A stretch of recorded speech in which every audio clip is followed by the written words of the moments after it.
ومن سيئات أعمالنا من يهده الله فلا مضل له ومن يضلله فلا هادي له وأشهد أن لا إله إلا الله وحده لا شريك له وأشهد أن محمدا عبده ورسوله ونبيه وحبيبه وصفيه بلغ الرسالة وأدى الأمانة ونصح الأمة وجاهد في الله حق جهاده صلوات الله وسلامه عليه وعلى آله ومن تبعه بإحسان إلى يوم الدين أما بعد رب اشرح لي صدري ويسر لي أمري واحلل عقدة من لساني يفقه قولي سبحانك لا علم لنا إلا ما علمتنا إنك أنت العليم الحكيم اللهم علمنا ما ينفعنا وانفعنا بما علمتنا وزدنا علما يقربنا إليك يا أكرم الأكرمين اللهم أرنا الحق حقا وارزقنا اتباعه وأرنا الباطل باطلا وارزقنا اجتنابه برحمتك يا أرحم الراحمين. Yang dimuliakan tuan-tuan imam serta barisan kepimpinan Masjid UK Perdana Ampang, muslimin muslimat para jemaah rahimakumullah. Alhamdulillah, bersyukur kita kepada Allah Ta'ala di atas segala limpahan, kurniaan, segala rezeki, nikmat, kebaikan yang Allah telah kurniakan kepada kita. Dan Alhamdulillah, di balik segala nikmat yang kita kecapi, masih lagi dipilih oleh Allah untuk sama-sama kita hadir di rumah Allah pada pagi yang bahagia ini, hadir menunaikan tanggungjawab sebagai seorang hamba. Kita dituntut untuk tunduk patuh kepada segala perintah Allah. Dan Alhamdulillah, hari ini kita hadir memakmur, mengimarahkan rumah Allah Ta'ala. Kita hadir menunaikan solat fardu subuh secara berjemaah, yang mana solat fardu secara jemaah ini, solat fardu subuh secara berjemaah adalah ganjaran-ganjaran yang besar. Allah kurniakan bagi mereka yang hadir solat fardu subuh secara berjemaah. Banyak ganjaran-ganjaran, banyak fadilat-fadilat yang diceritakan oleh Rasulullah sallallahu alaihi wasallam. Antaranya hadis yang diriwayatkan daripada Abu Hurairah radhiyallahu taala anhu, Rasulullah bersabda, "Inna asqala salati 'alal munafiqin salatul isya wa salatul fajri fil jamaah." Solat yang paling berat ke atas orang munafik, ada dua jenis solat Rasulullah mengatakan ditunaikan secara berjemaah, iaitu solat fardu isya dan solat fardu subuh. Solat yang paling berat untuk ditunaikan secara berjemaah oleh orang munafik. Al-maklum, kita tahu orang munafik bukanlah orang Islam. Luarannya berlakon seperti orang Islam, dalamannya i'tiqad mereka adalah i'tiqad yang kafir, i'tiqad yang tidak beriman kepada Allah, tidak beriman kepada Rasul. Dan orang munafik ini sentiasa mencari peluang untuk tidak mengamalkan Islam, dan peluang itu datang pada ketika isyak dan pada ketika subuh, iaitu suasana cuaca yang gelap gelita di zaman Rasulullah. Mereka menyangkakan Rasulullah dan para sahabat tidak perasan ketidakhadiran mereka, jadi mereka ambil kesempatan pada ketika itu, tidak hadir solat subuh, tidak hadir solat isyak berjemaah.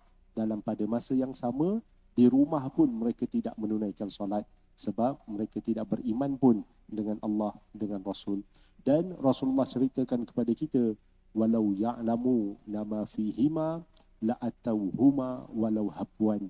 Kalaulah mereka tahu apakah imbuhan yang Allah sediakan di balik solat fardu subuh, solat fardu isyak secara berjemaah ini, pasti mereka akan hadir menunaikannya walau dalam keadaan merangkak sekalipun.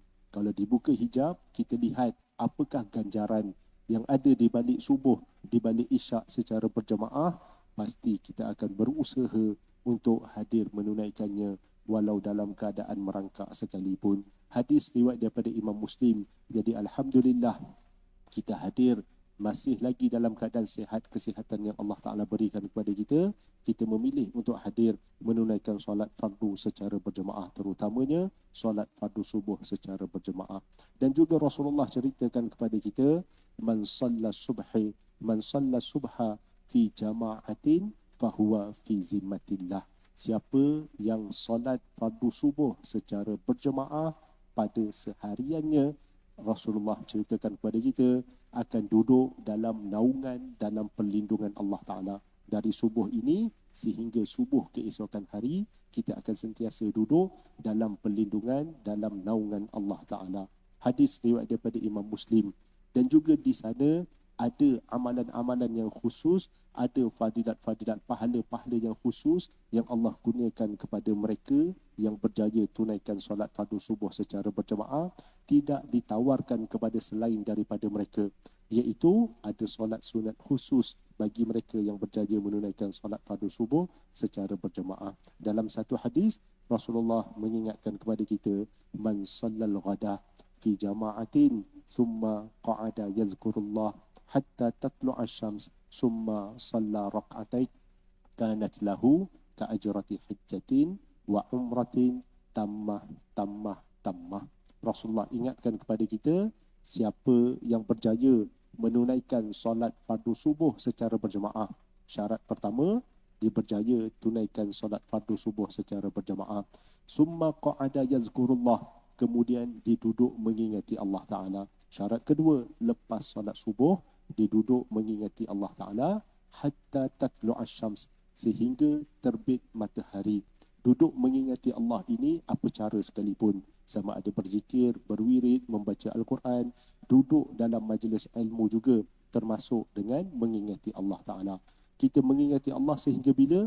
Rasulullah mengatakan hatta tatlu'a syams, sehingga terbit matahari.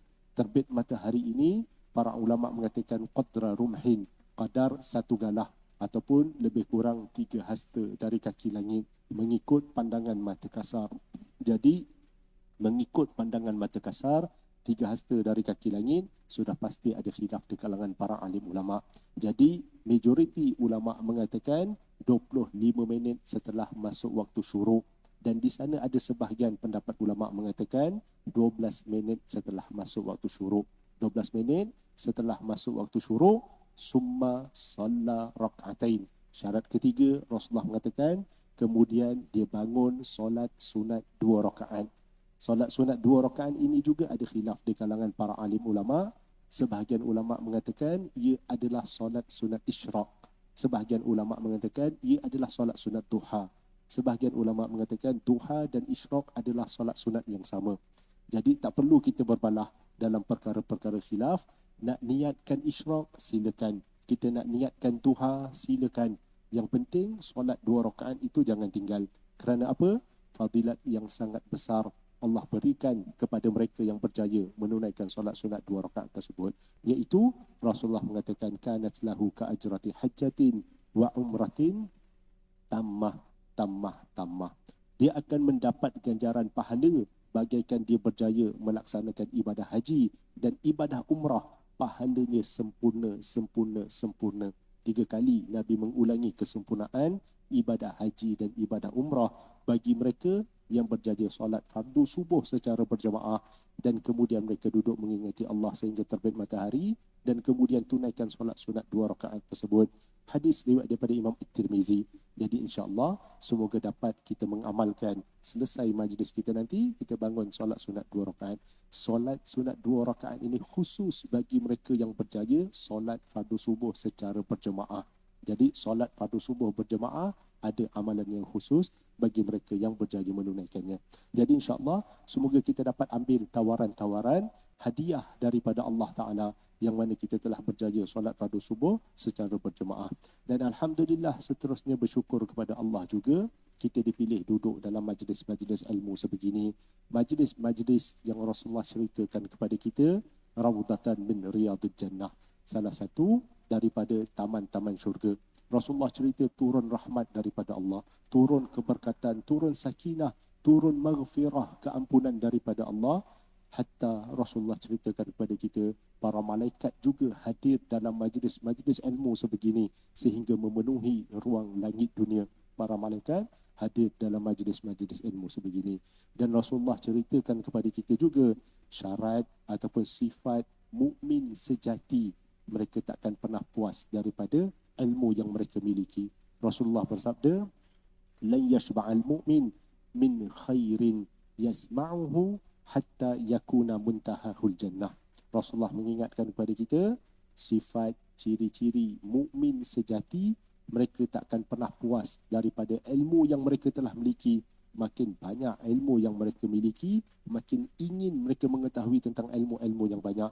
Mereka takkan pernah puas daripada ilmu yang mereka miliki, hatta yakuna muntahahul jannah, sehinggalah akhir destinasi yang mereka pergi nanti adalah syurga.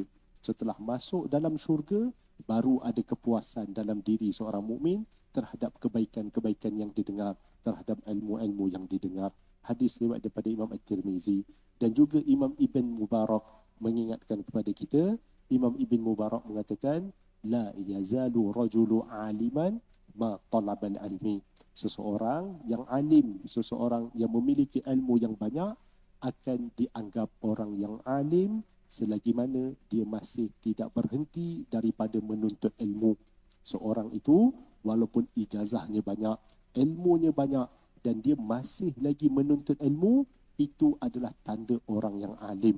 Dan seperti saya percaya insya-Allah di depan kita ni ramai orang-orang yang alim, ramai orang-orang yang hebat, tetapi kita masih hadir dalam majlis ilmu bukan untuk menambah ilmu, ilmu dah ada dah, tetapi kita hadir untuk mendapat rahmat daripada Allah dan kita mendengar kebaikan-kebaikan, hikmah-hikmah, kebaikan-kebaikan yang disampaikan daripada para alim ulama. Dan Imam Ibn Mubarak mengatakan itulah ciri-ciri orang alim. Dia dah ada ilmu, masih lagi menuntut ilmu, masih lagi duduk dalam majlis-majlis ilmu, itu ciri-ciri orang alim. Fa iza zanna annahu qad alim faqad jahul. Dan Imam Ibn Mubarak mengingatkan kepada kita, jika sampai satu ketika dia merasakan ilmu yang ada di dalam dirinya sudah mencukupi, sampai satu tahap dia rasa ilmu yang dah ada dah cukup, tak perlu lagi nak hadir dalam majlis-majlis ilmu, tak perlu lagi nak mendengar kalam-kalam hikmah, tak perlu lagi untuk ilmu, dia dah ada ilmu yang mencukupi. Imam Ibn Mubarak mengatakan pada ketika itulah mula terzahir sifat jahil dalam diri seseorang itu. Wal'iyazubillah, bila sampai satu tahap kita rasa ilmu kita dah hebat, kitalah yang paling alim, kitalah yang paling hebat daripada semua orang, pada ketika itu Imam Ibn Mubarak mengatakan faqad zahara jahul, maka pada ketika itulah terzahir sifat kejahilan dalam diri seseorang itu. Wal'iyazubillah. Jadi insya-Allah kita mohon kepada Allah semoga dapat kita terus istiqamah duduk dalam majlis-majlis ilmu, semoga ilmu kita semakin bertambah dan insya-Allah sehingga kita masuk ke dalam syurga baru ada kepuasan dalam diri kita di dalam menuntut ilmu ini insya-Allah. Dan alhamdulillah juga syukur kepada Allah kita dipilih hari ini walaupun di pagi hari cuaca yang agak hujan di luar, tetapi dipilih oleh Allah bersungguh kita hadir menunaikan solat fardu secara berjemaah, duduk dalam majlis-majlis ilmu ini. InsyaAllah kita mohon semoga apa yang kita usahakan ini adalah daripada sifat syukur seorang hamba terhadap segala nikmat yang telah Allah kurniakan kepada kita insyaAllah. Dan hari ini kita telah masuk pada tanggal 11 daripada bulan Safar, 10-11 daripada bulan Safar. Maksudnya kita dah masuk 10 hari pertama daripada bulan Safar, dan para alim ulama ingatkan kepada kita bulan Safar adalah bulan yang dikenali sebagai bulan Ma'al Hijrah. Rasulullah, salah satu daripada bulan Ma'al Hijrah adalah bulan Safar, kerana Rasulullah SAW keluar daripada bumi Mekah pergi hijrah ke bumi Madinah. Rasulullah keluar, majoriti ulama mengatakan pada tanggal 27 daripada bulan Safar. Pada bulan Safar inilah Rasulullah mulakan perjalanan keluar daripada bumi Mekah. Dan Rasulullah sampai ke bumi Madinah pada tanggal 12 Rabiul Awal. Majoriti pandangan ulama yang mengatakan 12 Rabiul Awal, iaitu tarikh kelahiran Rasulullah SAW. Dan sempena bulan Ma'al Hijrah ini, para alim ulama ingatkan kepada kita, Rasulullah pernah menyatakan dalam sebuah hadis, la hijrata ba'dal fathi, setelah pembukaan kota Mekah tidak dituntut lagi untuk hijrah ke bumi Madinah. Setelah berjaya dibebaskan kota Mekah daripada amalan-amalan khurafat-khurafat orang musyrik, tidak ada dah lagi tuntutan untuk hijrah. Jadi mereka yang duduk di Mekah terus menetap di bumi Mekah, tak perlu lagi nak hijrah pergi ke bumi Madinah. Sama juga kita yang ada di bumi Malaysia ini, tidak ada tuntutan secara fizikal untuk hijrah pergi menetap di bumi Madinah. Tidak ada. Cuma kita pergi berziarah, kita pergi menunaikan ibadah di Masjid Nabawi dengan harapan pahala-pahala ganjaran yang besar yang diceritakan oleh Allah dan Rasul. Itu tuntutan dalam Islam, sunat kita pergi menziarahi Rasulullah, sunat juga kita pergi beramal beribadah di dalam Masjid Nabawi kerana pahala yang berlipat ganda. Adapun tuntutan untuk hijrah dan menetap di bumi Madinah telah tiada. Tuntutan hijrah itu telah tiada, telah selesai tuntutan hijrah setelah pembukaan kota Mekah. Tetapi di sana Rasulullah ingatkan kepada kita, hijrah secara fizikal telah selesai, yang tinggal adalah hijrah rohani, hijrah dalaman masih kekal sehingga hari kiamat. Dalam satu hadis Rasulullah mengingatkan kepada kita, wal muhajiru ma hajara wal muhajiru man hajara ma nahallahu anhu. Muhajirin, sebenar-benar muhajirin, orang yang berhijrah, sebenar-benar orang yang berhijrah adalah mereka yang berhijrah meninggalkan perkara-perkara yang dilarang oleh Allah. Tinggalkan perkara-perkara mungkar, perkara-perkara maksiat, pergi lakukan perkara-perkara ibadah, perkara-perkara amal soleh. Itu adalah muhajirin yang sebenar. Muhajirin sebenar, mereka meninggalkan perkara yang dilarang oleh Allah, melakukan perkara-perkara yang dituntut oleh Allah. Hadis riwayat daripada Imam Al-Bukhari. Jadi insya-Allah kita mohon kepada Allah, sempena bulan Ma'al Hijrah ini dapatlah kita hijrahkan diri kita daripada yang kurang baik sebelum ini kepada yang lebih baik dan yang lebih baik, daripada bermalas-malasan sebelum ini untuk beribadah kepada lebih sungguh untuk beribadah, daripada sebelum ini fokus kita lebih kepada perkara-perkara duniawi. Kita mohon kepada Allah semoga dapat kita hijrahkan diri kita untuk lebih fokus tentang perkara-perkara ukhrawi. Dalam masalah perkara-perkara duniawi ini, al-maklum, kita ini manusia biasa. Kadang-kadang kita lebih bersungguh dalam melakukan urusan-urusan duniawi berbanding dengan kita melakukan urusan-urusan ukhrawi. Kerana apa? Urusan duniawi kita nampak imbuhannya, nampak ganjarannya. Adapun perkara-perkara ukhrawi ini kita tak nampak. Jadi kita akan lebih sungguh tentang perkara-perkara duniawi. Dan Rasulullah ingatkan kepada kita, kesungguhan di dalam melakukan amal ibadah adalah antara tingkat yang tertinggi di dalam amalan seseorang.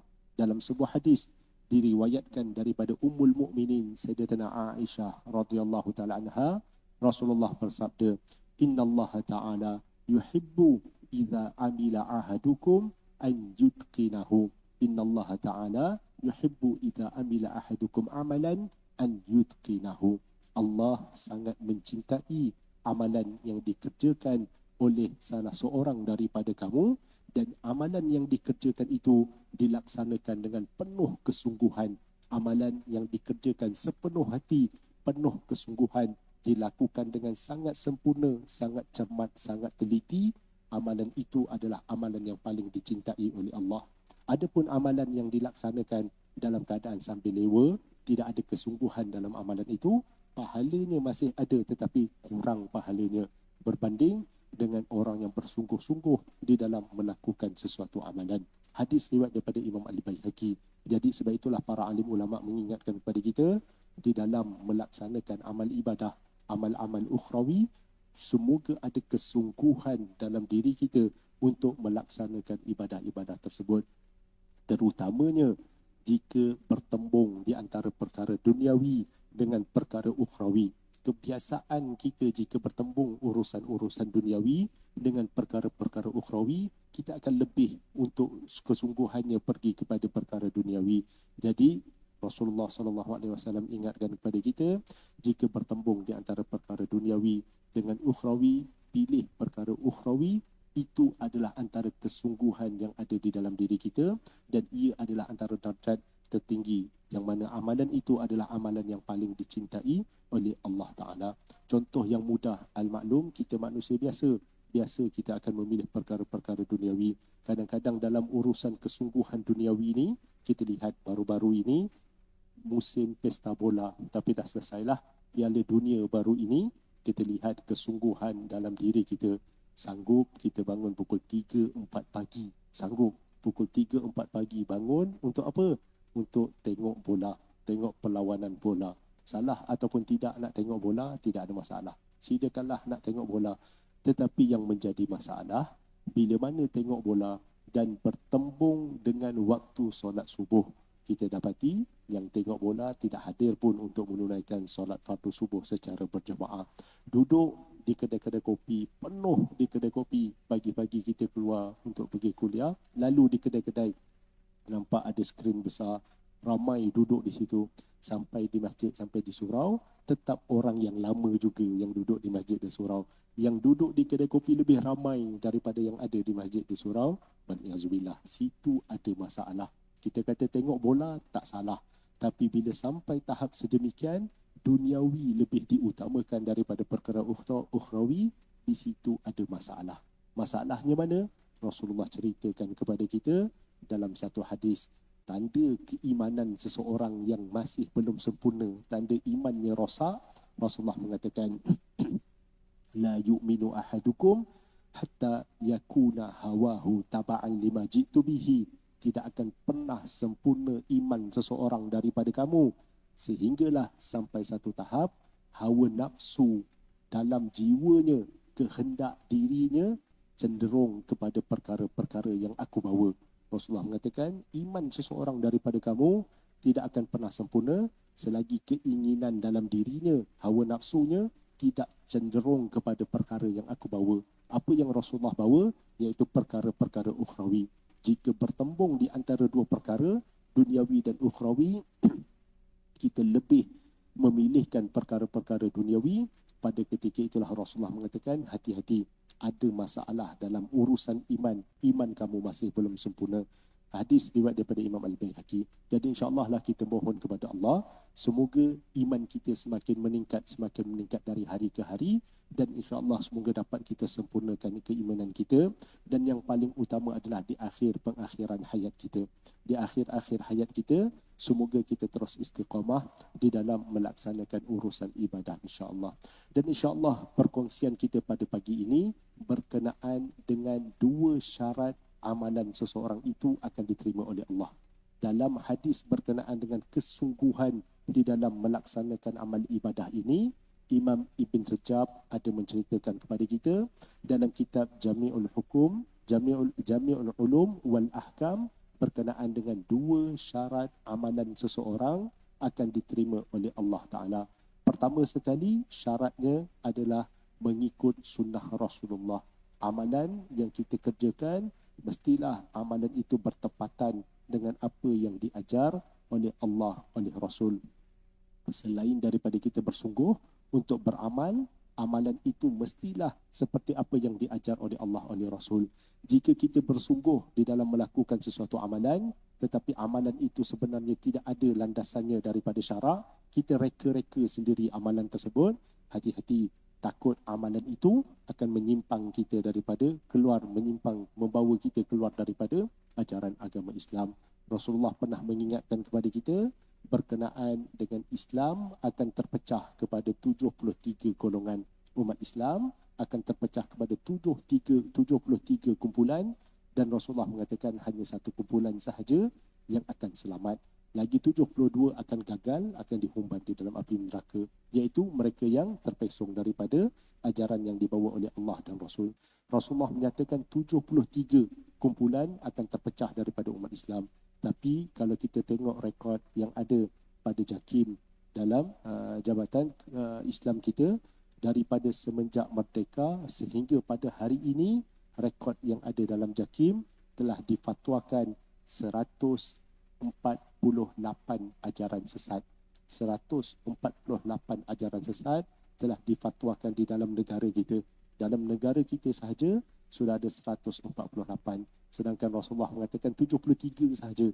Tetapi dalam negara kita sudah 148 ajaran sesat. Itu memberi makna apa?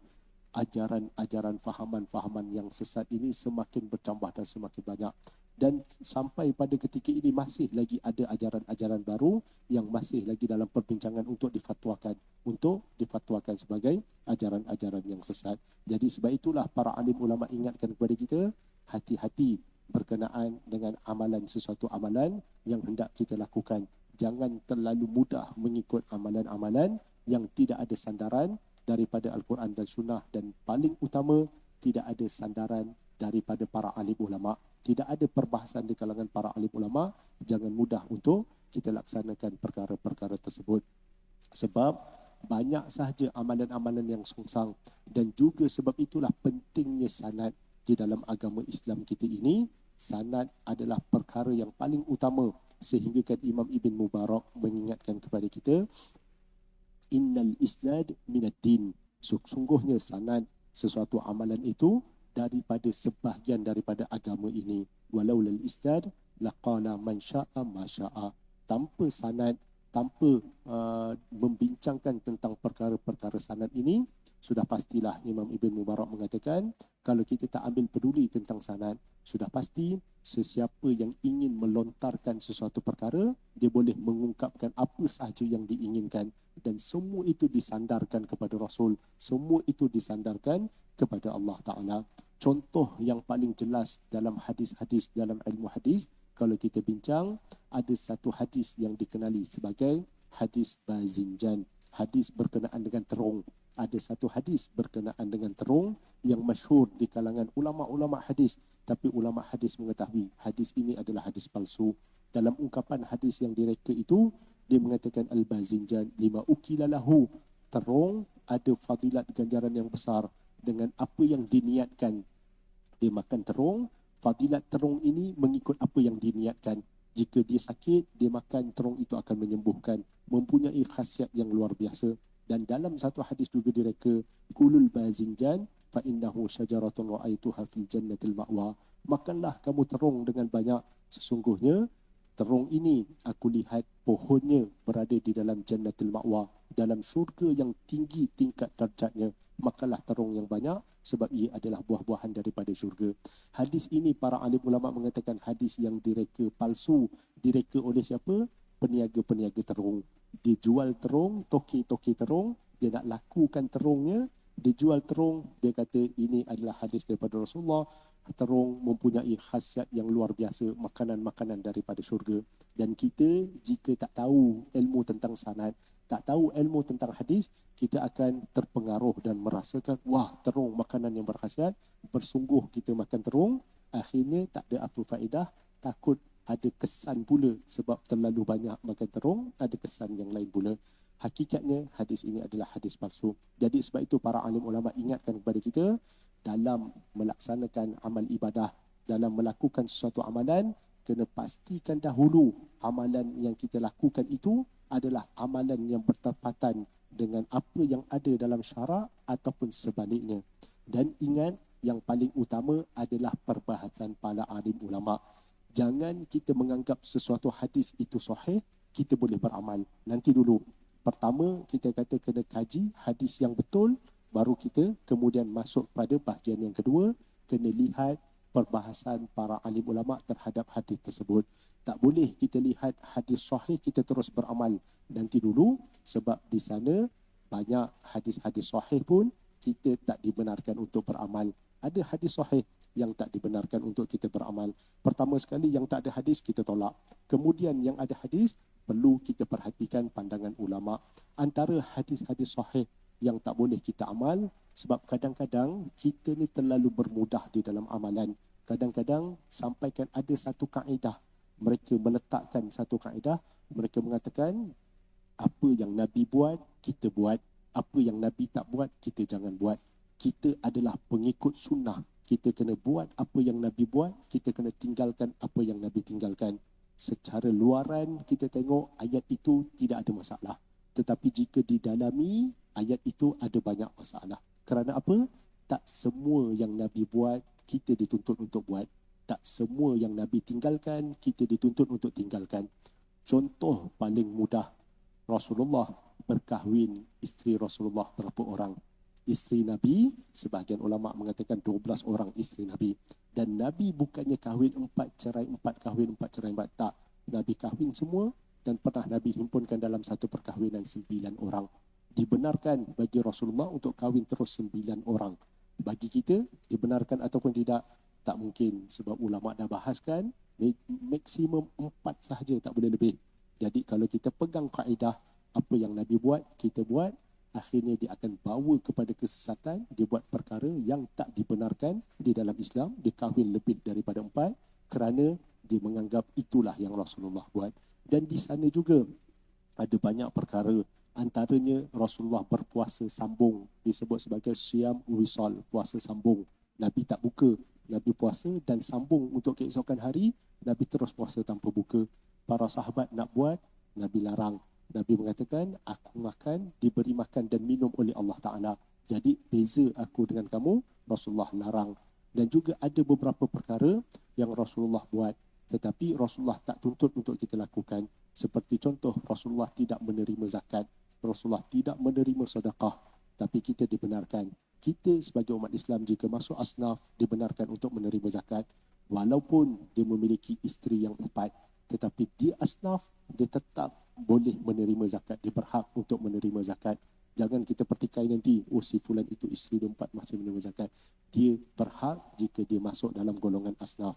Adapun Rasulullah tidak menerima zakat, tidak menerima sedekah. Jadi sebab itulah Imam Nawawi dalam kitab Muqaddimah ala Sahih Muslim, Imam Nawawi mengatakan ada 1,200 perkara yang Nabi buat, kita tak boleh buat. Khususiah untuk Rasulullah SAW ada 1,200 perkara yang mana Rasulullah perintah ataupun Rasulullah larang. Ada beberapa perkara yang khusus untuk Rasulullah yang tak dibenarkan untuk orang ramai buat perkara tersebut. Dan antara contoh khususiah lagi, Rasulullah tak dibenarkan makan makanan yang berbau. Beza kita, dibenarkan makan perkara yang berbau, apa bau sekalipun, jika benda itu halal, dibenarkan untuk kita makan. Dan hukumnya makruh jika mengganggu orang lain. Tapi jika tak mengganggu, silakanlah makan makanan yang berbau. Rasulullah tidak dibenarkan. Dan banyak contoh-contoh yang lain. Antara contoh yang mana kita kata dalam sebuah hadis, kita kena rujuk para alim ulama dahulu. Jangan terus kita beramal tanpa rujuk kepada para alim ulama. Antara contoh yang jelas, seperti mana hadis yang masyhur dikenali sebagai hadis berkenaan dengan air kencing unta. Pernah dengar tak tentang hadis air kencing unta? Hadis air kencing unta ini diriwayatkan oleh keseluruhan ulama-ulama hadis yang muktabar. Dipanggil sebagai hadis muttafaq alaih. Diriwayatkan oleh keseluruhan ulama-ulama hadis yang muktabar. Hadis diriwayatkan daripada Anas ibn Malik radhiyallahu taala anhu. Anas menceritakan suatu hari datang satu kumpulan daripada Urainah, daripada tempat yang jauh, datang duduk di bumi Madinah dan berbai'ah kepada Rasulullah, memeluk Islam. Dan satu kumpulan ini, satu kabilah ini, ramai orangnya, tetapi ketika ia duduk di bumi Madinah, dia terkena sejenis penyakit, iaitu cuaca Madinah tak sesuai dengan diorang. Jadi dia terkena penyakit yang mana cuaca Madinah itu mengakibatkan diorang terkena sejenis penyakit. Dalam beberapa riwayat mengatakan satu kumpulan, satu kabilah itu penyakitnya apa? Matanya kekuningan dan perutnya semakin membesar, badannya semakin mengurus. Jadi dia terkena penyakit tersebut, satu kumpulan, satu kabilah. Dan akhirnya mereka bertemu dengan Rasulullah. Ketika bertemu dengan Rasulullah, minta pandangan daripada Rasulullah. Rasulullah pun arahkan kepada mereka. Fa'amarahum Nabi SAW biliqah. Rasulullah kata, pergilah dekat satu kawasan ladang unta. Ada tempat yang tak berjauhan daripada tempat sini, ada ladang unta. Ladang unta itu milik Baitul Mal. Sebahagian riwayat mengatakan ada unta Rasulullah sekali di ladang tersebut. Dan ada sahabat-sahabat yang ditugaskan untuk uruskan ladang unta itu. Nabi suruh mereka pergi duduk dekat tempat dengan ladang unta itu, dan Nabi pesan kepada mereka, wa ayyashrabuna min abwalihim wa albanihim. Rasulullah pesan kepada mereka, minumlah daripada susu unta itu dan minumlah daripada air kencing unta itu. Jadi pergi duduk kat situ, minum susu unta, minum air kencing unta itu. Dan kemudian setelah beberapa ketika mereka sihat. daripada penyakit tersebut, mereka sihat dan sembuh. Tetapi malang setelah mereka sembuh, mereka sihat, mereka membunuh sahabat yang menjaga ladang unta itu dan mereka mencuri unta itu, bawa lari pula. Jadi tu masalah orang jahat ni, perangai dia dah buat baik sekalipun, dia tetap sifat perangai jahat tu ada. Jadi dicuri unta Rasulullah, curi unta Baitul Mal. Akhirnya Rasulullah utuskan satu kumpulan untuk pergi kejar mereka, dapat tangkap dan kemudian dihukum balas kisos, bunuh dibalas bunuh, dia ambil tindakan. Tetapi para alim ulama ceritakan kepada kita berkenaan dengan hukum minum air kencing unta itu. Adalah beberapa mazhab memberi hukum yang mengatakan air kencing unta itu tidak najis. Tetapi dalam mazhab Imam Syafi'i kita, antaranya Imam Nawawi mensyarahkan hadis ini, Imam Nawawi mengatakan hadis ini dalil kepada dibenarkan perubatan daripada perkara-perkara yang najis. Jika tidak ada ubat yang lain melainkan daripada perkara yang najis, pada ketika itu dibenarkan untuk diambil sekadar keperluan, mengikut dos-dos keperluan. Dan syaratnya mestilah ada dirujuk kepada pakar-pakar orang Islam. Pakar itu diyakini dalam kajiannya berkenaan dengan najis tersebut ada manfaat bagi penyakit yang dihadapi oleh seseorang. Jadi mesti kena rujuk pakar-pakar dahulu dan kemudian dibenarkan untuk berubat berdasarkan kepada hadis ini. Jadi para ulama dalam mazhab Syafi'i kita mengatakan sepakat berkenaan dengan air kencing unta ini hukumnya tetap najis. Tetapi jika ada keperluan disebabkan penyakit-penyakit tertentu dan dalam kajian air kencing unta itu boleh menyembuhkan, dapat menjadi asbab kepada kesembuhan penyakit tersebut, dibenarkan untuk ambil dengan kadar keperluan. Jadi Imam Nawawi mengatakan ambil kadar keperluan, bukan buat minum petang. Kadang-kadang salah faham di kalangan kita sehingga kan ada saudara-saudara kita yang pergi haji, pergi umrah. Kita pergi haji, pergi umrah dan suatu ketika dahulu masih lagi dibenarkan untuk menziarahi ladang unta. Kita pergi ziarahi ladang unta, tengok Pak Syekh Arab yang jaga ladang unta, dia ada tampal satu hadis. Hadis inilah dia tampal hadis yang diriwayatkan oleh keseluruhan ulama hadis muktabar dan dia mengatakan air kencing unta tak najis. Dia pun pelawa kita, air kencing unta letak dalam cawan, minum Syekh, sunnah, dia kata sunnah. Kita yang tak tahu hukum ambil minum, kita anggap itu minuman sunnah minum air kencing unta, sebab kita tak faham berkenaan dengan hadis. Hadis itu memang hadis sahih, tetapi apa perbincangan ulama di balik hadis itu perlu kita teliti, perlu kita ketahui. Jadi sebab itu kita kata tidak semua hadis sahih boleh kita amal. Hati-hati, walaupun hadis itu sahih, kita kena rujuk dahulu kepada para alim ulama. Sebab itulah Rasulullah ingatkan kepada kita, al-ulama warasatul anbiya. Para alim ulama adalah pewaris kepada nabi-nabi, dan nabi para anbiya tidak mewariskan dinar dirham, para anbiya mewariskan ilmu.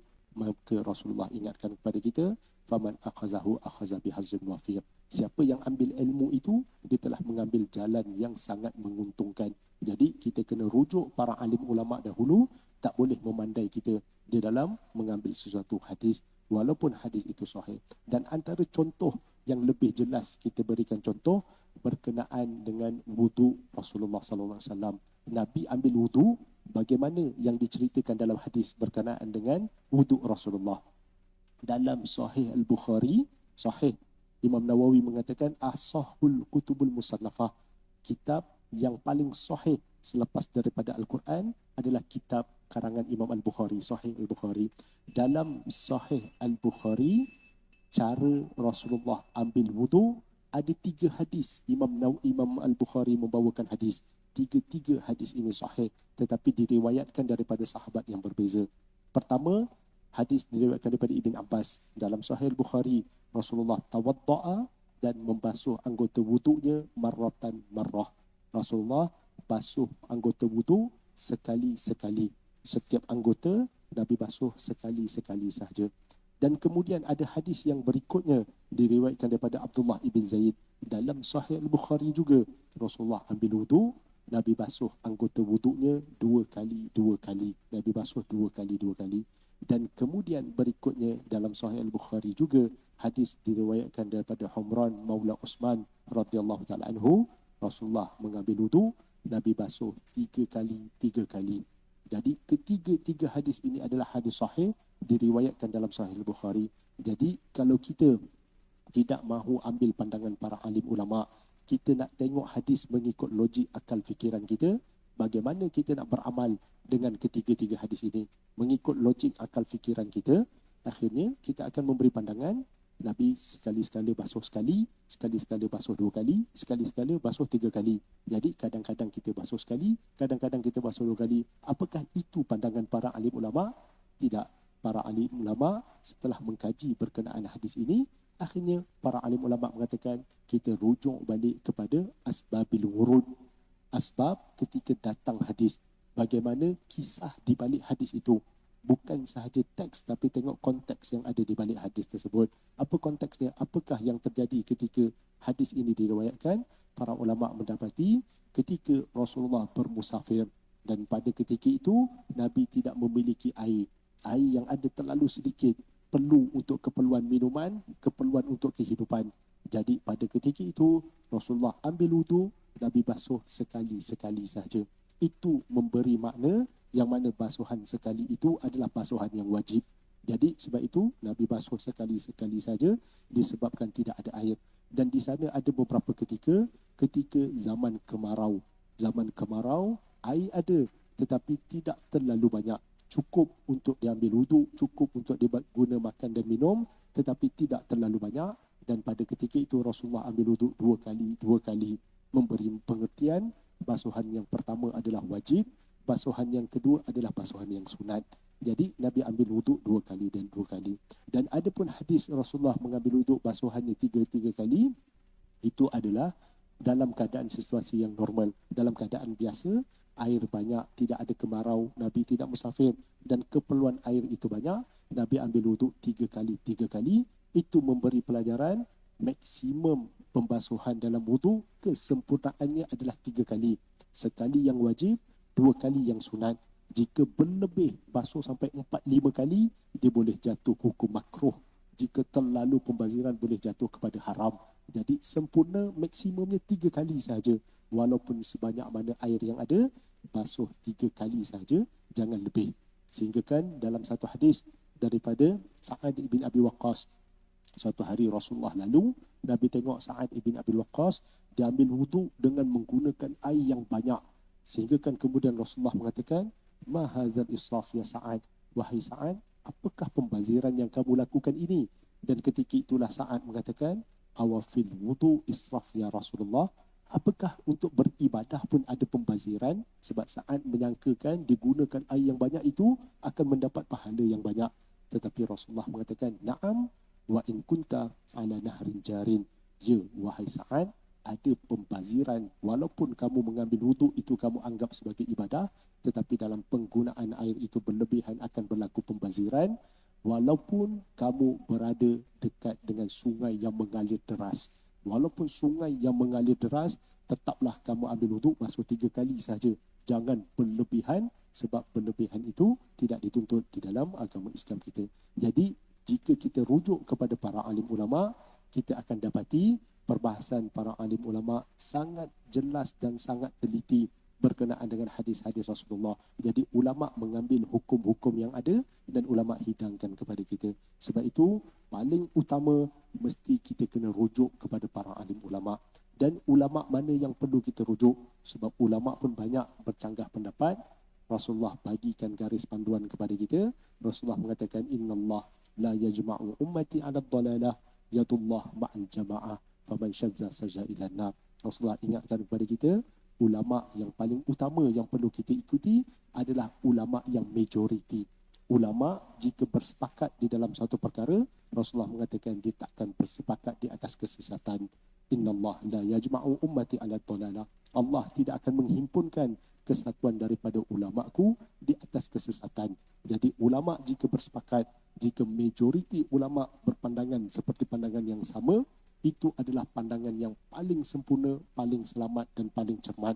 Jadi Rasulullah ingatkan kepada kita, "Faman syazza ila nar." Siapa yang terpesong keluar daripada kumpulan majoriti ulama, hati-hati, takut dia keluar menuju ke arah neraka. Jadi Jadi yang paling utama kita ikut pendapat ulama yang majoriti. Walaupun ada pandangan-pandangan minoriti, tetapi pandangan minoriti itu tidak ada jaminan daripada Allah, daripada Rasul. Jadi yang paling cermat, yang paling utama kita ikut pendapat majoriti daripada para alim ulama. Selesai urusan kita, itu adalah pendapat yang paling cermat dan pendapat yang paling sempurna. Jadi yang pertama, Imam Ibn Rajab mengingatkan kepada kita berkenaan dengan amalan yang akan diterima oleh Allah. Pertama sekali adalah amalan itu mestilah kena benar. Amalan itu mestilah ada sandarannya di sisi Allah Ta'ala, di sisi Rasul.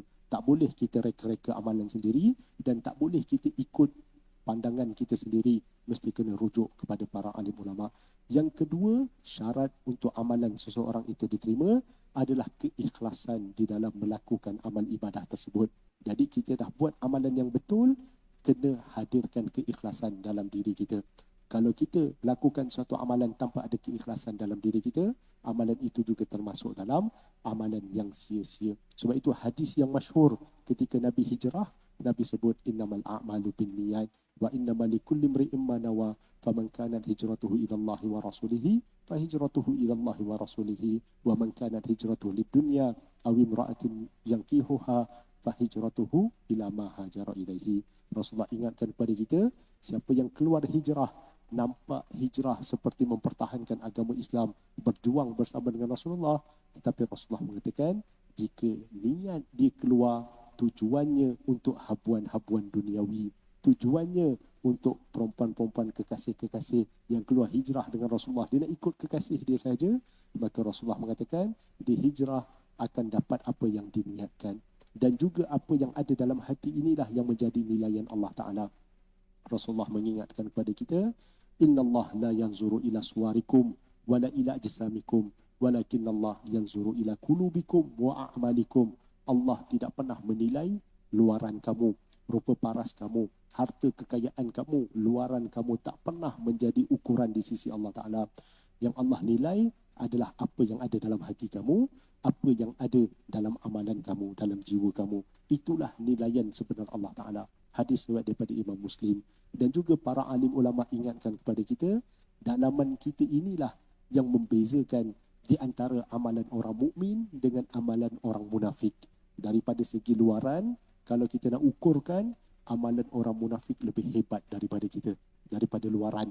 Orang munafik solat berjemaah, imamnya Rasulullah. Tu orang munafik, dia solat di belakang Rasulullah. Pakaian mereka lebih hampir dengan pakaian Rasulullah berbanding dengan kita. Tutur kata mereka bertutur dalam bahasa Arab. Mereka membaca Al-Quran lebih fasih daripada kita membaca Al-Quran. Malah mereka lebih memahami Al-Quran. Mereka boleh syarahkan Al-Quran itu lebih detail daripada apa yang kita faham. Itu orang munafik daripada segi luaran. Tetapi daripada segi dalaman, keimanan Allah menerima orang mukmin lebih, walaupun hebat luarannya nampak hebat, tetapi dalamnya kosong, tidak akan pernah menjadi nilaian Allah Ta'ala perkara-perkara di luaran mereka. Jadi sebab itu insya-Allah kita mohon kepada Allah, semoga dapat kita hijrahkan diri kita daripada yang kurang baik kepada yang lebih baik, dan kemudian kita hijrahkan makin sempurna ibadah kita, fokus untuk perkara-perkara ukhrawi, dan semoga amalan kita semakin berkualiti dan diterima oleh Allah. Dan yang paling utama adalah semoga kita terus istiqamah sehingga akhir hayat kita. Rasulullah ingatkan kepada kita, innamal a'mal bil khawatim. Amalan yang kamu lakukan keseluruhannya, yang menjadi kayu pengukur adalah di akhir-akhir, di pengakhiran kamu.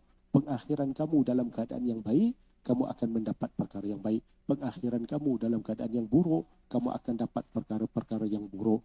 Dan juga Imam Ibn Rajab mengingatkan kepada kita, untuk mendapatkan pengakhiran yang baik, mestilah kena istiqamah di dalam melakukan perkara-perkara yang baik. Imam Ibn Rajab mengatakan, man asha ala syai' mata alaihi. Siapa yang hidup melazimi sesuatu perkara, dia akan mati ketika melakukan perkara tersebut. Jika kita melazimi suatu perkara dan tugas kita memang harian kita melakukan perkara tersebut, Imam Ibn Rajab mengatakan dia akan mati ketika dia melakukan perkara tersebut. Wa man mata alaihi wa man mata ala syai' bu'isa alaihi. Siapa yang mati dalam sesuatu keadaan, dia akan dibangkitkan di hari akhirat dalam keadaan sedemikian. Jika baik, baiklah dia. Jika buruk, buruklah dia. Bertepatan dengan hadis diriwayatkan daripada Jabir ibn Abdullah, Rasulullah bersabda, yub'atsu kullu 'abdin ala ma mata alaihi. Setiap seorang hamba akan diutuskan oleh Allah Taala di hari akhirat, dibangkitkan di hari akhirat nanti dalam keadaan situasi ketika ia mati. Bagaimana ketika ia mati, begitulah keadaannya akan dibangkitkan di hari akhirat. Hadis riwayat daripada Imam Muslim. Jadi sebab itu banyak kadang kita dengar sahabat-sahabat, saudara-saudara kita dengar cerita imam meninggal ketika sujud, jemaah meninggal ketika dalam solat, jemaah meninggal dalam perjalanan nak datang masjid, jemaah meninggal ketika kembali daripada masjid. Macam mana boleh dapat meninggal sedemikian? Sebab mereka melazimi perkara itu, mereka akan meninggal dalam keadaan begitu. Meninggal dalam keadaan sujud, di hari akhirat dibangkitkan dalam keadaan sujud. Dan ramai juga kita dengar anak-anak muda meninggal ketika melakukan perkara-perkara yang tak elok, meninggal ketika merempit di atas jalan, meninggal dalam situasi tersebut. Kenapa mereka meninggal sedemikian? Sebab mereka melazimi perkara tersebut. Jadi wal-iyazubillah, kita mohon kepada Allah, semoga Allah beri kekuatan dalam diri kita untuk terus istiqamah, dan insya-Allah kita mohon kepada Allah semoga pengakhiran kita adalah pengakhiran yang baik, husnul khatimah. Semoga Allah Taala terima segala amal ibadah kita. Semoga Allah memberikan kekuatan kita untuk mendapat kejayaan di dunia dan kejayaan di hari akhirat nanti insya-Allah. Jadi rasanya cukup sekadar itu dahulu. Mana yang baik sudah pasti datang daripada Allah. Semoga dapat kita ambil jadikan panduan dalam kehidupan harian kita. Adapun yang kurang baik itu daripada kelemahan diri saya sendiri. Aqulu qawli hadza wa astaghfirullahal azim li wa lakum. Wassalamualaikum warahmatullahi taala wabarakatuh. InsyaAllah kita tutup majlis kita dengan tasbih kifarah dan surat Al-Asr. Bismillahirrahmanirrahim. Subhanakallahumma wa bihamdika asyhadu an la ilaha illa anta astaghfiruka wa atubu ilaik. Wal 'asr innal insana lafi khusr illa alladziina aamanu wa 'amilus shalihaat wa tawassaw bil haqqi wa tawassaw bis sabr. Taqabbalallahu minkum